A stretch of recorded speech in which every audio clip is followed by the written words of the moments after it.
Buenos días, tardes o noches, donde sea que se encuentren. Muchas gracias por sintonizar este podcast de Historia A+. Mi nombre es Daniel Olortegui. Yo soy estudiante de maestría por la Universidad de Idaho. Mi enfoque es acerca de la historia latinoamericana, sobre todo la historia indígena, de las comunidades indígenas a partir de finales del siglo XIX, principios del siglo XX. Me encanta la historia del altiplano, sobre todo la educación indígena. De hecho, mi tesis es acerca de la educación indígena en el altiplano. Es acerca del primer educador indígena no solo del Perú, sino de Latinoamérica. Se llama Manuel Z. Camacho. Esta historia de Manuel Z. Camacho es importantísima no solamente para el Perú, no solamente para el altiplano, no solamente para Perú, sino también para Latinoamérica entero, porque Manuel Z. Camacho fue el primer educador indígena de Latinoamérica entero. Y fue el primer educador indígena que creó la primera escuela indígena, Utahuilaya, también en Latinoamérica entero. Y me parece increíble que no se hable mucho o nada de él, ya que al menos para el altiplano, es inevitable hablar de la educación sin hablar de Manuel Z. Camacho. Uh, Hay pocos libros escritos sobre él. De hecho, hay una entrevista slash biografía. Se llama Biografía de un Aymara, de gallegos. Me parece que el escritor es gallegos. De solamente 30 y pico de páginas. Eso es todo lo que se tiene sobre él. También hay una tesis del doctor Ruelas, pero eso es más enfocado un poco en la influencia de las iglesias protestantes, la iglesia adventista en este caso, en el altiplano, de cómo ellos vinieron, crearon iglesias y todo eso. Y no es por quitarle méritos a lo que ha hecho la iglesia adventista en el altiplano en cuestión a la educación, porque ha hecho mucho, la verdad, pero la historia del Perú le da el crédito solo a la iglesia adventista. Cuando se habla de la educación en el altiplano, de la educación en el Perú, se habla solamente de la iglesia adventista, pero no se habla de Manuel Z. Camacho. Y él fue quien llamó a la iglesia adventista para que fuera al altiplano a enseñar. Entonces me parece increíble que no se toque ese tema mucho. Pues yo voy a enfocar mi tesis de maestría en Manuel Z. Camacho. El próximo año voy a terminarla y pues voy a publicarla en una especie de formato libro. Bueno, hago eso, soy estudiante de maestría. El próximo semestre voy a dar una clase de la historia de Estados Unidos. Um, es como la introducción a la historia de Estados Unidos desde los primeros encuentros entre nativos americanos y europeos y también pues hasta el, el fin de la reconstrucción después de la guerra civil. Eso es 1877. Eso es la clase que voy a dar el próximo semestre. Eso sería en agosto. Y también, según me han dicho, que en enero del próximo año voy a dar la clase de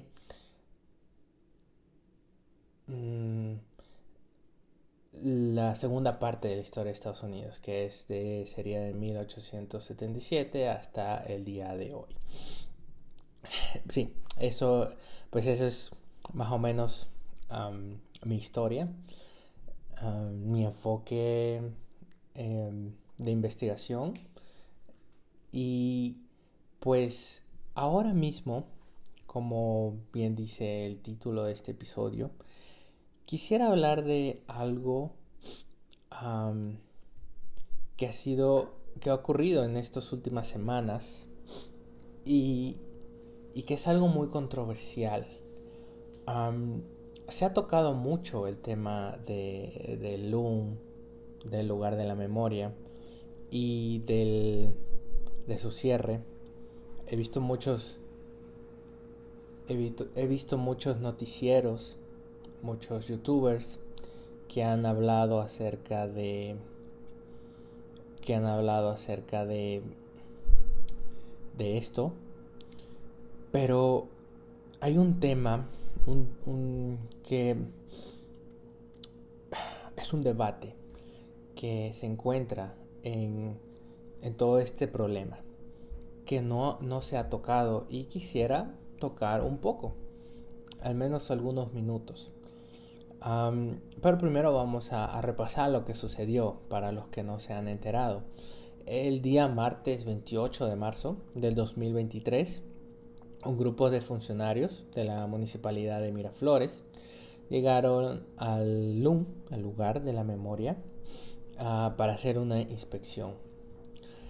De acuerdo al director Manuel Vargas, el reconocido historiador peruano Manuel Vargas, en esa inspección se les iba a entregar, o sea, después de la inspección se les iba a entregar un informe con las observaciones que habían realizado y les darían un plazo de 2 días para arreglarlas. Cerca de las 4 de la tarde, los funcionarios volvieron y clausuraron el local sin más. O sea, no les dieron algún tiempo de subsanación, o sea, para que arreglen las observaciones, nada. Llegaron a las 4 y clausuraron el lugar de la memoria. Que 50, no, perdón, los 56 museos que hay actualmente en el Perú están bajo la dirección del Ministerio de Cultura. El Ministerio de Cultura sacó un comunicado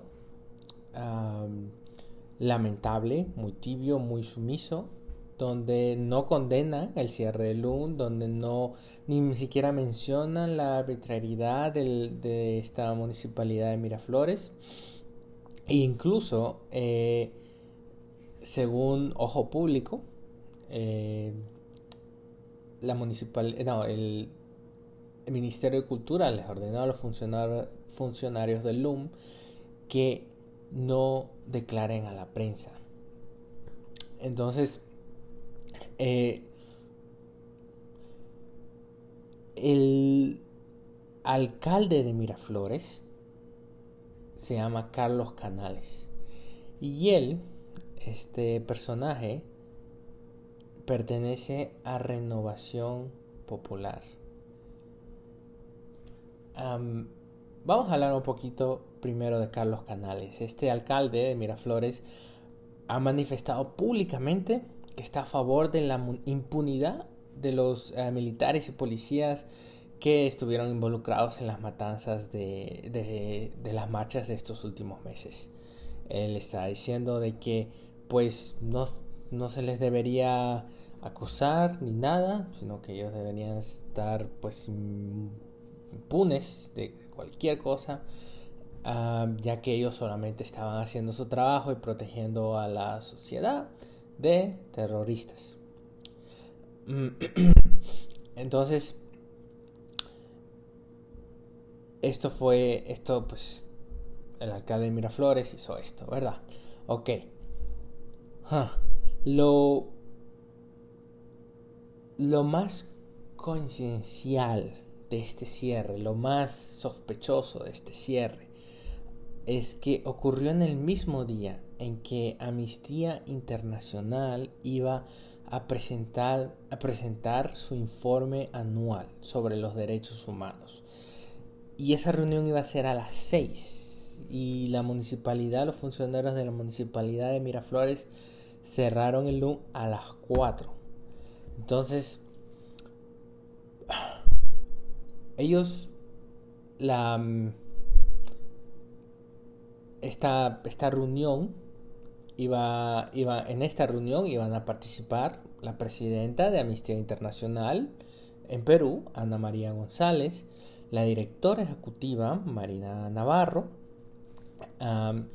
el presidente de las víctimas de la masacre en Juliaca, Raúl Santillán, la hermana de Inti Sotelo, quienes fueron víctimas de las marchas de noviembre del 2020, Quilla Sotelo, y la ex ministra Gisela Ortiz.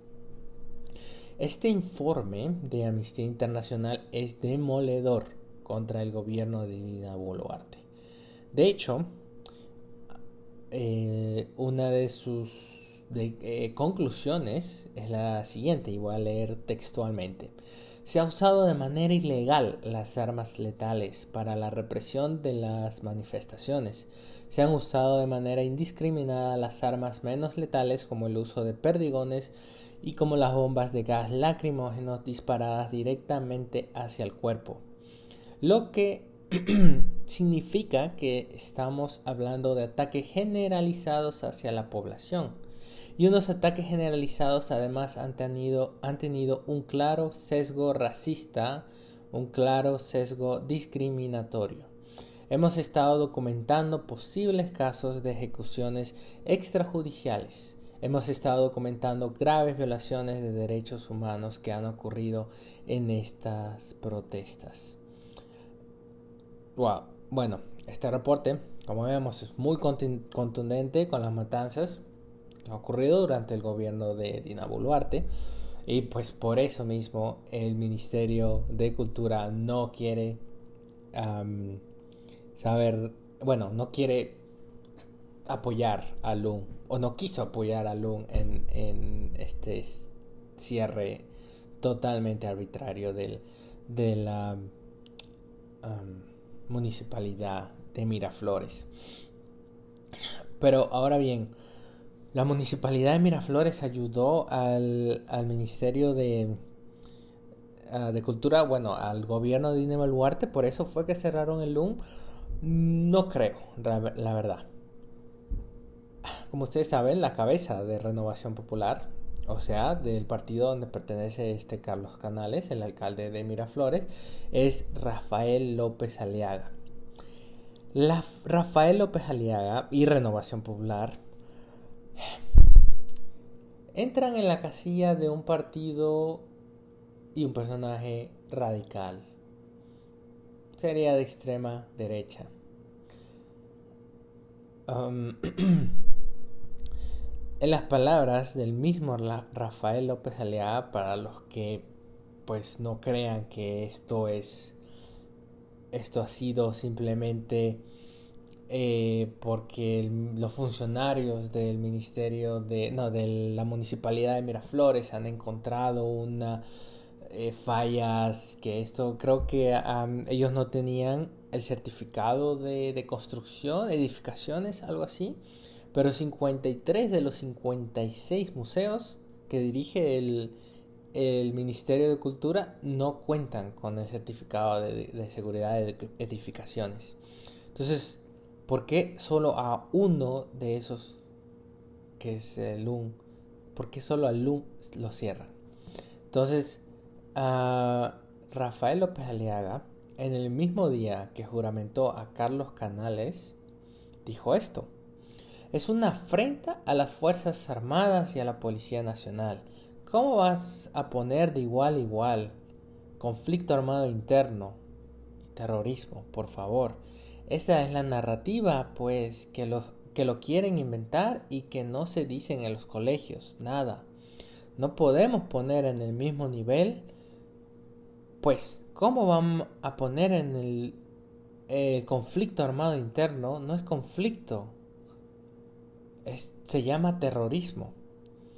Para, para para López Aliaga, el LUN no cuenta la verdadera historia que, que el Perú vivió entre los años 80, entre la década de los 80 y los 90. Um, de hecho, él, ya dirigiéndose directamente a Carlos, o sea, Carlos Canales dijo: basta ya, por favor, Carlos, de estos museos de la memoria y la reconciliación, que no tienen nada ni de memoria ni de reconciliación. Ahí no se escribe ni la memoria ni la reconciliación. Se escribe una narrativa donde los mismos guías que hay actualmente te mienten descaradamente, poniendo a las Fuerzas Armadas como si fueran agresores, a la Policía Nacional como agresores. Entonces, uh, como, como podemos ver, eh, no podemos decir, no podemos excusar a la municipalidad de Miraflores, que han hecho respetar la ley, diciendo que clausuraron el LUN porque no hay nadie por encima de la ley y porque ellos, si no cuentan con las debidas seguridades para funcionar, entonces hay que clausurarlo. No podemos decir eso porque claramente esa no era la razón. Esa no es la razón. La razón es que López Aliaga piensa que LUN cuenta una historia muy diferente a lo que es. Entonces, y Rafael López Aliaga, Manuel Burga, en una entrevista dijo: si cierran el LUN, son capaces de cerrar cualquier cosa en el Perú. Eso es verdad. Ahora mismo, Rafael López Aliaga no quiere ningún debate, no quiere ninguna um, ninguna otra interpretación, solamente su interpretación es la que vale. Ok, pero vamos a hablar un poquito acerca del LUM. El lugar de la memoria, la tolerancia y la inclusión social, o el LUM, en pocas palabras, LUM, expone los hechos que afectaron a distintas comunidades en las décadas de los 80 y los 90, desde 1980 hasta el 2000. Fue inaugurado en diciembre del 2015 por el entonces presidente Ollanta y fue una donación de la Embajada de Alemania. La Embajada de Alemania hizo una donación para que se hiciera el LUM. Como, como es bien sabido, Alemania, su historia trágica, hace que pues quiera ayudar a países que han sufrido hechos violentos, que, que expongan esos hechos violentos en lugares que son conocidos como lugares de la memoria. Entonces, estos lugares de la memoria no son una creación del Perú. Um, el, de hecho, hay una. Hay una. Hay un. No es un lugar, no es un museo como tal, es un monumento creado en Polonia, en la ciudad de Jewabę, algo así se llama, y este monumento expone los hechos cometidos, que ocurrieron en 1941 en una comunidad, en la comunidad de Jewabę, en Polonia, entre los judíos polacos y los no judíos polacos.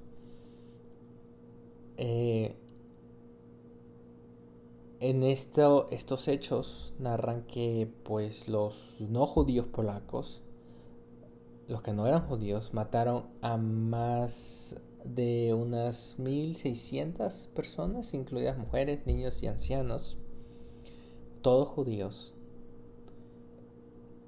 Y eso está expuesto en ese monumento. La Polonia, el país, es muy controversial. Muchas personas en Polonia no quieren que esto esté expuesto allá porque dicen que deja mal a los polacos, que no debería ser así, que solamente debería estar expuesto lo que hicieron los nazis y los soviéticos, pero nada de lo que los mismos polacos hicieron a los mismos polacos. Eso no debería estar expuesto ahí. Pero está expuesto. Y pasó. Entonces, sí entiendo la posición de Rafael López Aliaga. La entiendo, la verdad. Uno no quiere exponer a los que estaban defendiendo la patria. Pero pasó. Y hay que exponerlo. Esa interpretación merece ser sabida por las personas. Entonces, bueno, continuando con el LUN. El LUN fue una recomendación de la CBR, la Comisión de la Verdadera Reconciliación. En agosto del 2003, la CBR pues entregó su informe y en una de sus recomendaciones decía que se debía crear un lugar de memoria para recordar estos hechos de violencia que sucedieron entre 1980 y el 2000. Entonces, una de las partes más controversiales que ocurre en el LUN es que pues se habla mucho de conflicto armado interno. Ahora bien, hay un debate muy fuerte en Perú que si a esos hechos violentos ocurridos en las décadas de los 80 y los 90 deberían ser llamados conflicto armado interno o deberían ser llamados terrorismo.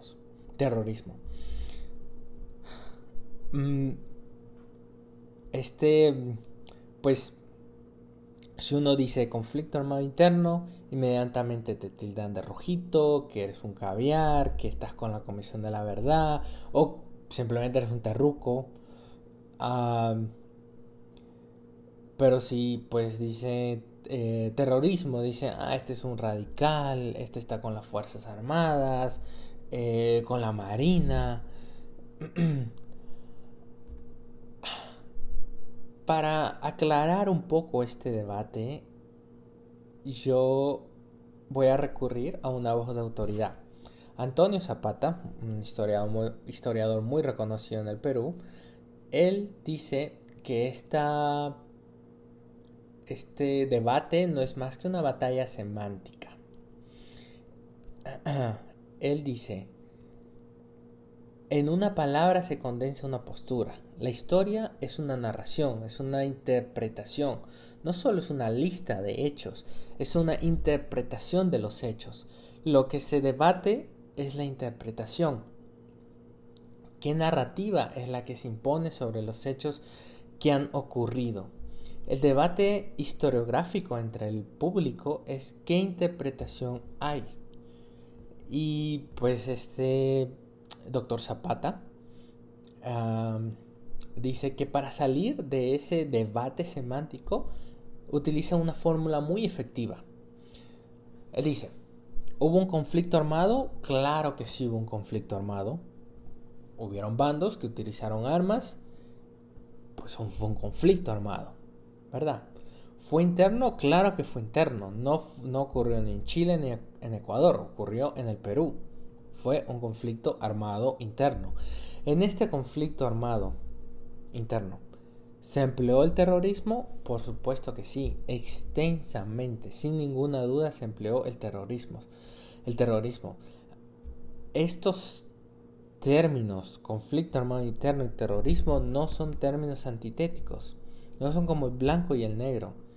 Esa es la fórmula de Zapata, del doctor Zapata, esa es mi fórmula también para encarar el debate de um, este debate del conflicto armado interno o terrorismo. No es más que un no es más que un debate semántico.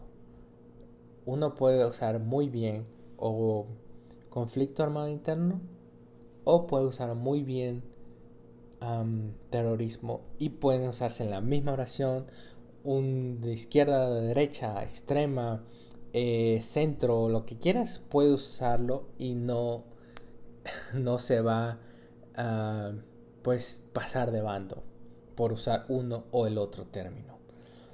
Ahora bien, um, el LUN fue creado, como dije, por recomendación de la CBR. Entonces, todo lo que hay en el LUN es, conclusiones de la CBR. Ahora, la CBR, el informe de la CBR, ve todo desde un punto de vista de la víctima. La CBR dice que la víctima fue atrapada entre dos fuegos.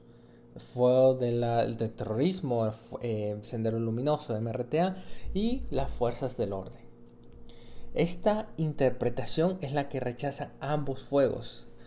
Incluso Elena Parraguirre uh, le parecía más justo el informe del ejército que el informe de la CBR. O sea, el mismo Sendero Luminoso apoyaba más a lo que decía el propio ejército que a lo que decía la CBR. Porque el CBR estaba compuesto de historiadores, filósofos, antropólogos. Pero eso, el Sendero Luminoso quería más un informe que sea más de alguien de campo, o sea, un soldado, o un terrorista. Entonces, por eso Sendero apoya más al informe que sacó el ejército, porque ellos también sacaron un informe, que de hecho, bueno, no he tenido la oportunidad de leerlo, pero según dicen da muchos detalles y es muy informativo. Pero, continuando con el informe, o sea, de la perspectiva de la víctima de la CDR, ambos fuegos quieren contar que contaban con respaldo de la ciudadanía, de las comunidades. No es que un bando le disparaba al civil para llegar al otro bando, no. Ambos fuegos rechazan la interpretación de ambos fuegos. Entonces, que quede una sola postura, una sola interpretación, ese es el problema. Lo mejor es que se escuchen todas las interpretaciones. Eso es lo mejor.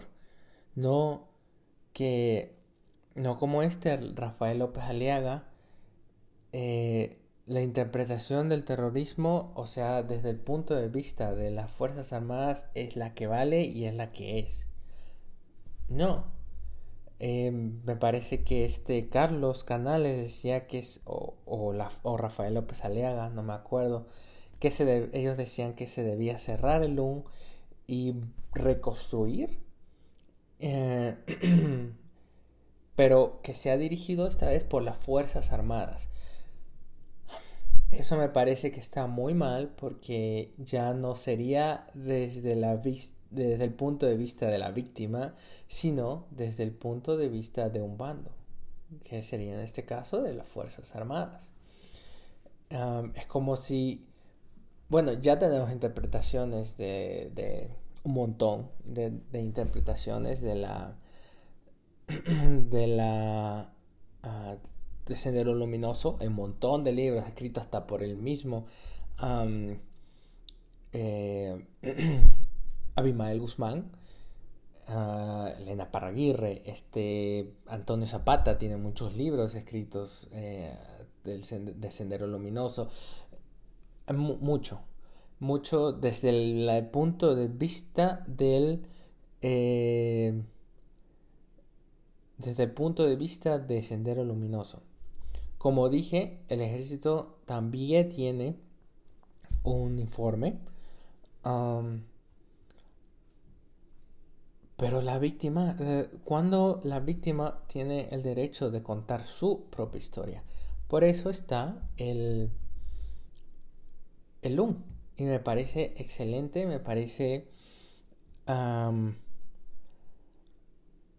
pues esencial, crítico, que el LUM mantenga esa perspectiva de la víctima, que a pesar de todo la presión que se ha ejercido sobre el LUM, sobre sus funcionarios, a pesar de eso, siga manteniendo intacta la perspectiva de la víctima.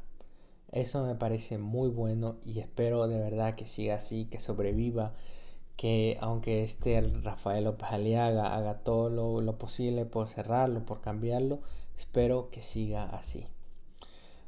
Bueno, muchas gracias por escucharme.